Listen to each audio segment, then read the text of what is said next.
उठो, जागो और तब तक नहीं रुको जब तक लक्ष्य न प्राप्त हो जाए। एक नायक बनो और सदैव कहो, मुझे कोई डर नहीं है। बस वही जीते हैं जो दूसरों के लिए जीते हैं।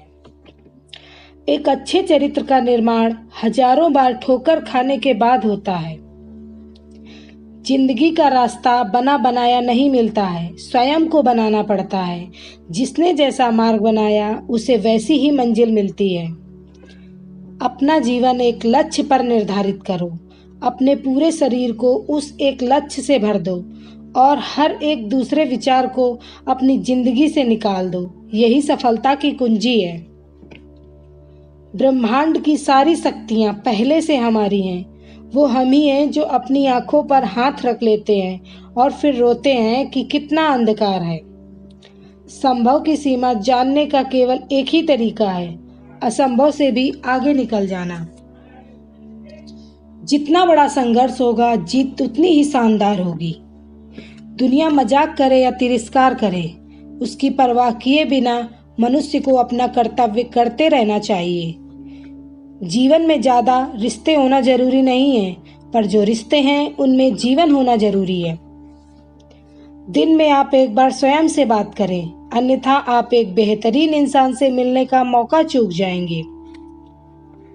तुम वो हो जो तुम्हारी सोच ने बनाया है, इसलिए इस बात का ध्यान रखिए कि आप क्या सोचते हैं। शब्द गौड़ हैं, विचार रहते हैं, वे दूर तक यात्रा करते हैं।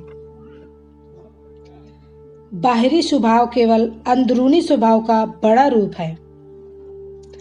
विश्व एक व्यायामशाला है जहां हम खुद को मजबूत बनाने के लिए आते हैं। कभी मत सोचिए कि आत्मा के लिए कुछ असंभव है। ऐसा सोचना सबसे बड़ा विधर्म है। अगर कोई पाप है तो वो यही है, ये कहना कि तुम निर्बल हो या अन्य निर्बल हैं। डर निर्बलता की निशानी है।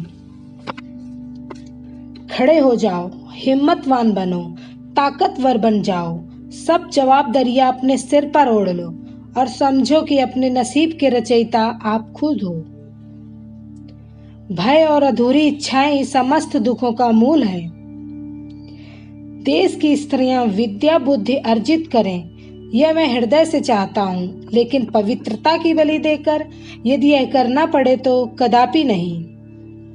लगातार पवित्र विचार करते रहें। बुरे संस्कारों को दबाने के लिए एकमात्र समाधान यही है। जिस इच्छा से हम अपना जीवन निर्माण कर सके, मनुष्य बन सके, चरित्र का गठन कर सके, वही वास्तव में शिक्षा कहलाने योग्य है। दिल और दिमाग की टकराव में दिल की सुने। जो अग्नि हमें गर्मी देती है, हमें नष्ट भी कर सकती है। यह अग्नि का दोष नहीं है। जो तुम सोचोगे वही हो जाओगे। यदि तुम खुद को कमजोर सोचते हो, तुम कमजोर हो जाओगे। अगर खुद को ताकतवर सोचते हो तो तुम ताकतवर हो जाओगे। एक समय में एक काम करो और ऐसा करते समय अपनी पूरी आत्मा उसमें डाल दो और बाकी सब भूल जाओ। खुद को कमजोर समझना सबसे बड़ा पाप है। पढ़ने के लिए एकाग्रता के लिए जरूरी है ध्यान। ध्यान से ही हम इंद्रियों पर संयम रखकर एकाग्रता प्राप्त कर सकते हैं। किसी मकसद के लिए खड़े हो तो एक पेड़ की तरह, गिरे तो एक बीज की तरह, ताकि दोबारा उगकर उसी मकसद के लिए जंग कर सको। स्वयं में बहुत सी कमियों के बावजूद अगर मैं स्वयं को प्रेम कर सकता हूँ तो दूसरों में थोड़ी बहुत कमियों की वजह से उनको घृणा कैसे कर सकता हूँ। श्री रामकृष्ण कहा करते थे, जब तक मैं जीवित हूँ तब तक मैं सीखता रहूंगा। वह व्यक्ति या समाज जिसके पास सीखने को कुछ नहीं है, वह पहले से ही मौत के जबड़े में है। सुख और दुख सिक्के के दो पहलू हैं। सुख मनुष्य के पास जब आता है तो दुख का मुकुट पहन कर आता है।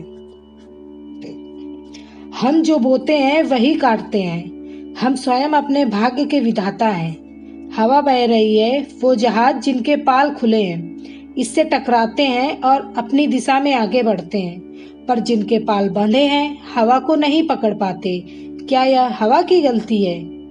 हम खुद अपना भाग्य बनाते हैं। किसी चीज से डरो मत, तुम अद्भुत काम करोगे। यह निर्भरता ही है जो क्षण भर में परम आनंद लाती है। स्वतंत्र होने का साहस करो। जहां तक तुम्हारे विचार जाते हैं वहां तक जाने का साहस करो और उन्हें अपने जीवन में उतारने का साहस करो। प्रसन्नता अनमोल खजाना है। छोटी छोटी बातों पर उन्हें लुटने न दे। भला हम भगवान को खोजने कहाँ जा सकते हैं अगर उसे अपने हृदय और एक जीवित प्राणी में नहीं देख सकते। तुम्हें अंदर से बाहर की तरफ विकसित होना है। कोई तुम्हें पढ़ा नहीं सकता, कोई तुम्हें आध्यात्मिक नहीं बना सकता। तुम्हारी आत्मा के अलावा कोई और गुरु नहीं है। आज्ञा देने की क्षमता प्राप्त करने के पहले प्रत्येक व्यक्ति को आज्ञा का पालन करना सीखना चाहिए। कामनाएं समुद्र की भांति अतृप्त है। पूर्ति का प्रयास करने पर उनका कोलाहल और बढ़ने लगता है। जब तक आप खुद में विश्वास नहीं करते तब तक आप भगवान पे विश्वास नहीं कर सकते। उस व्यक्ति ने अमृत प्राप्त कर लिया है जो किसी सांसारिक वस्तु से व्याकुल नहीं होता है। एक शब्द में यह आदर्श है कि तुम परमात्मा हो। कैसे लगे स्वामी जी के विचार कमेंट करके जरूर बताइए। मिलती हूँ एक नए वीडियो में, तब तक के लिए बाय बाय, धन्यवाद।